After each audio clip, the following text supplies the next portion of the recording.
ఓం శ్రీ విద్యాం జగతాం ధాత్రీం సృష్టిస్థితిలయేశ్వరీం నమామి లలితాం నిత్యాం మహాత్రిపురసుందరీం. ఓం శ్రీమాత్రే నమః. ఓం శ్రీ లలితాంబికాయై నమః. అమృతత్వ స్వరూపులైన మీ అందరికీ మీ తల్లి అవ్యాజ్యమైనటువంటి మాతృప్రేమను అందిస్తూ విద్యా స్వరూపిణి మంత్రాన్ని గురించి చెప్పుకుంటున్నాం. అవిద్య మనల్ని అంధకార బంధురమైనటువంటి మార్గాల వెంటకు తీసుకుని వెళ్ళినప్పుడు విద్య మనకు భూషణంగా ప్రకాశిస్తుంది. విద్య మానవునికి అపురూపమైనటువంటి దివ్య తేజస్సును, బ్రహ్మజ్ఞాన సిద్ధిని ప్రసాదిస్తుంది. ఇక్కడ విద్య అనే పదం మనం పారమార్థికమైనటువంటి మార్గంలో ఉన్నప్పుడు ఆ పదాన్ని బ్రహ్మ విద్య, ఆత్మవిద్య, మోక్ష విద్య, శ్రీ విద్యగా ఇక్కడ మనం ఆ పదాన్ని వాడుతూ ఉంటాం. అందువల్ల విద్య అంటే మనం ఈ లోకంలో చదువుకునేటువంటి విద్య సరస్వతి ప్రసాదించేటువంటి విద్య. విద్యలన్నిటికీ విద్యాది దేవత అయినటువంటి మహాసరస్వతి మన బుద్ధిశక్తిలో నిరంతరం ఆ చైతన్య రస ప్రవాహం నిరంతరాయంగా ప్రసరిస్తూ ఉంటుంది, ప్రవహిస్తూ ఉంటుంది. ఆ ప్రవహించే ఆ నిరంతర చైతన్య శక్తిని విద్యాది దేవత అయినటువంటి మహాసరస్వతిగా వేదం వర్ణించింది. ప్రాచీన వేదకాలంలో అశ్వలాయనుడు అన్నటువంటి మహర్షి బ్రహ్మ విద్యాది దేవత అయినటువంటి మహాసరస్వతీదేవి అనుగ్రహాన్ని పొందారు. సరస్వతి రహస్యోపనిషత్తును మహర్షులకు ప్రబోధించి ఆ సరస్వతీదేవి యొక్క మహానుగ్రహానికి అందరూ పాత్రులు కావాలని అశ్వలాయన మహర్షి కోరుకుంటారు. అందువలన ఆ కాలంలో మహర్షులందరూ సరస్వతిని, బ్రహ్మ విద్యాది దేవత అయినటువంటి సరస్వతిని ధ్యానించేవారు. మన మహర్షిలో చూచినప్పుడు వాల్మీకి 2 బీజమంత్రాలను జపించి మహర్షి అయ్యారు. ఆ మహర్షిని అనుగ్రహించి ఆదికవినిగా వనరించింది మహాసరస్వతీదేవి. వాల్మీకిని శ్రీమద్ రామాయణ రచన వలన అజరామరుడయ్యారు. అలాగే వ్యాస మహర్షి మహాసరస్వతీదేవిని గురించి కఠోరమైనటువంటి తపస్సును చేసి సరస్వతీదేవి యొక్క మహానుగ్రహానికి పాత్రులయ్యారు. అప్పుడు చతుర్వేదాలను విభజించి వేద వ్యాసులయ్యారు. అష్టాదశ పురాణాలు, ఉపపురాణాలు, అలాగే 1,00,000 శ్లోకాలతో భారతాన్ని, పంచమ వేదం అనదగినటువంటి మహాభారత రచనను చేశారు. శ్రీమద్దేవి భాగవతాన్ని రచించారు.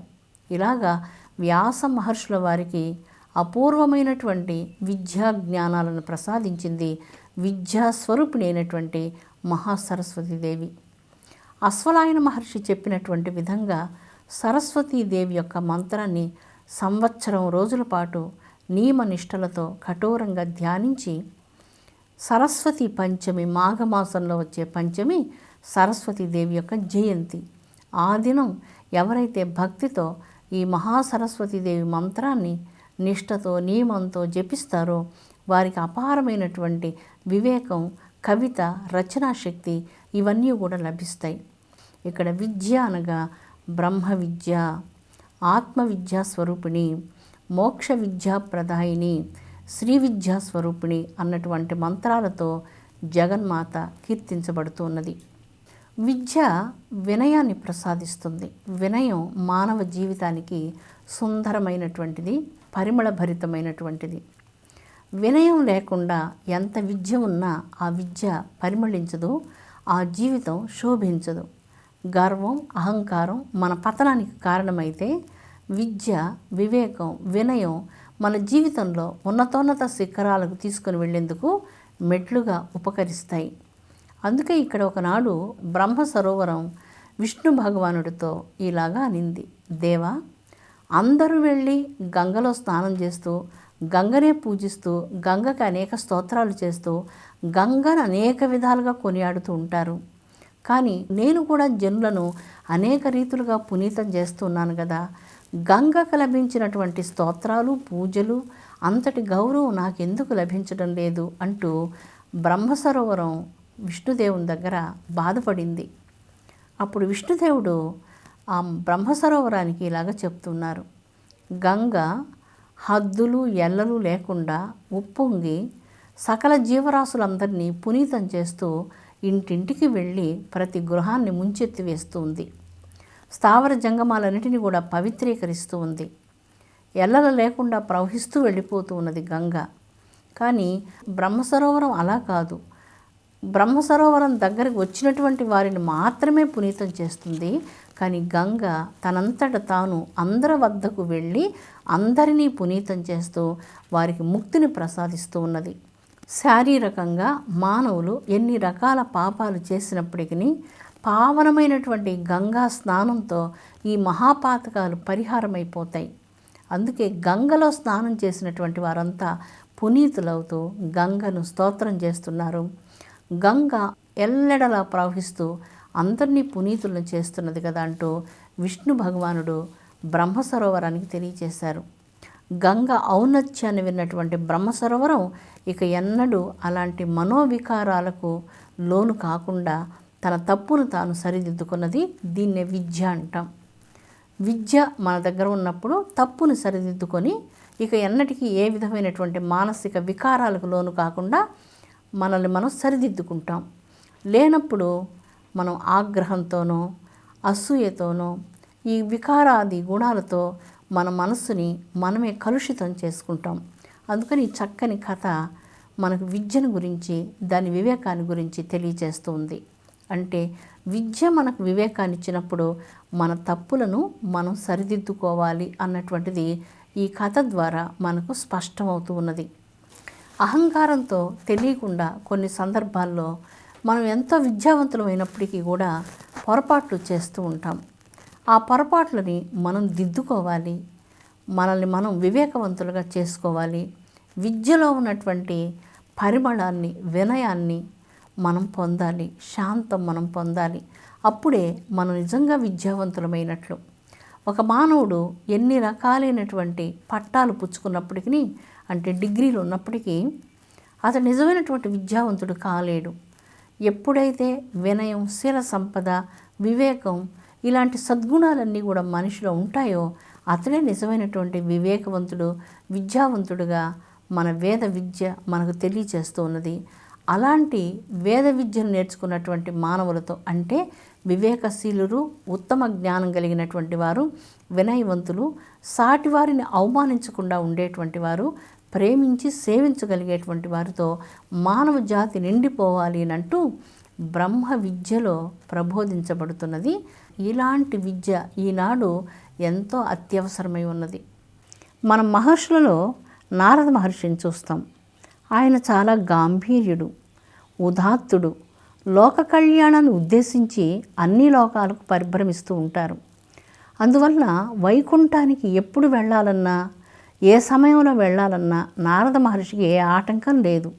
విష్ణు భగవానునితో అనేక రకాలైనటువంటి జ్ఞాన చర్చలు చేయగలిగేటువంటి సౌలభ్యం ఆయనకు ఉండేది. దానికి కారణం నారద మహర్షికి ఉన్నటువంటి లోక కళ్యాణ కాంక్షయే. లోక కళ్యాణాన్ని ఉద్దేశించి ఎవరైతే జీవిస్తారో ఈ లోకంలో వారు ఉత్తమమైనటువంటి విద్యావంతులుగా వేద విద్య తెలియజేస్తుంది. ఎవరు కేవలం తమ స్వార్థం కోసమే జీవిస్తారో ఆ జీవితాన్ని అవిద్యాపూరితమైన జీవితంగా చెప్తుంది వేదం. ఇతరులను నదిని దాటించేటువంటి నావికుడు తాను ప్రత్యేకంగా నదిని దాటవలసినటువంటి ఆవశ్యకత లేదు. ఎందుకంటే పడవని తాను నడుపుతూ అందరినీ నదికి అవతల దాటిస్తున్నాడు కనుక తను ప్రత్యేకంగా దాటేందుకు ప్రత్యేకమైన కృషిని చేయనక్కర్లేదు.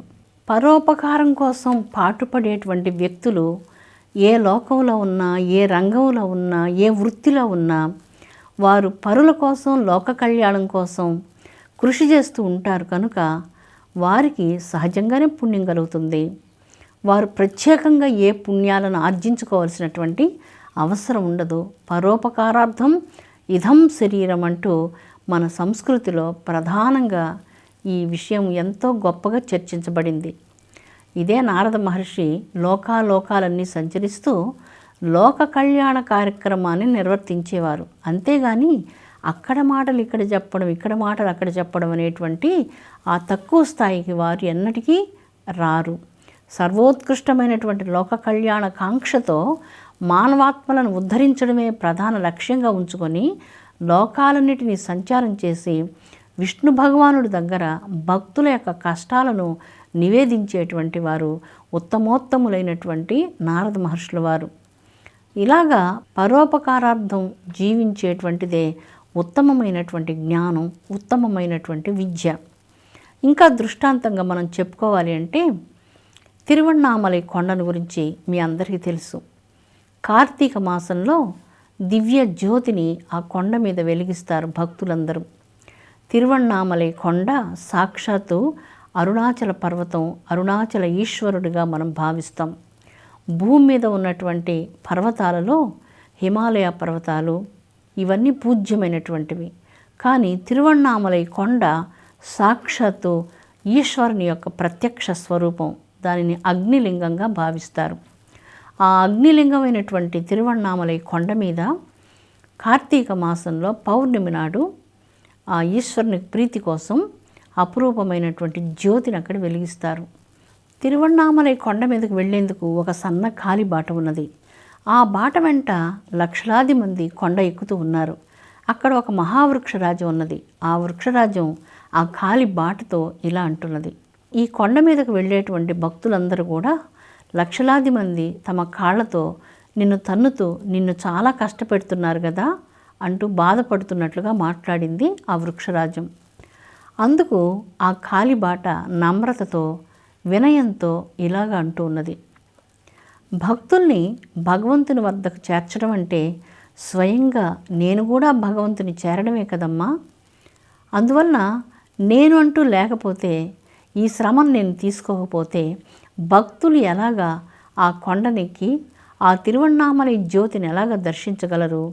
కాలిబాట ఉంటేనే కదా ఎక్కడికైనా వెళ్ళగలరు. ఈ బాధ్యతను నిర్వహించడంలో నేను ఏ విధమైనటువంటి కష్టాన్ని అనుభవించడం లేదు. నేను చాలా సంతోషంతో ఈ బాధ్యతను స్వీకరించి ఈ పనిని చేస్తూ ఉన్నాను అంటూ ఆనందంగా చెప్పింది ఆ కాలిబాట. దీన్నే విద్య అంటాం. విద్య ఇలాంటి మాటలు మాట్లాడుతూ ఉంటుంది.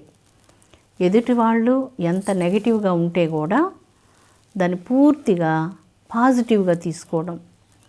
ఎంత మన చుట్టూ కూడా ఎంతోమంది మీకు అది లేదు, మీకు ఇది లేదు, మీరెవరికి తెలియదు, మీకు ధనం లేదు, ఇలాగ ఎన్నో రకాలుగా అవమానం చేస్తూ మాట్లాడుతూ ఉంటారు. చాలా సహజం అది. మన కుటుంబ సభ్యులు మాట్లాడచ్చు, మన ఫ్రెండ్స్ మాట్లాడచ్చు, మన పరిచయస్తులు మాట్లాడచ్చు. చాలామంది అనేక సందర్భాల్లో ఏదో ఒక రకంగా గాయపరుస్తూ మాట్లాడుతూ ఉంటారు.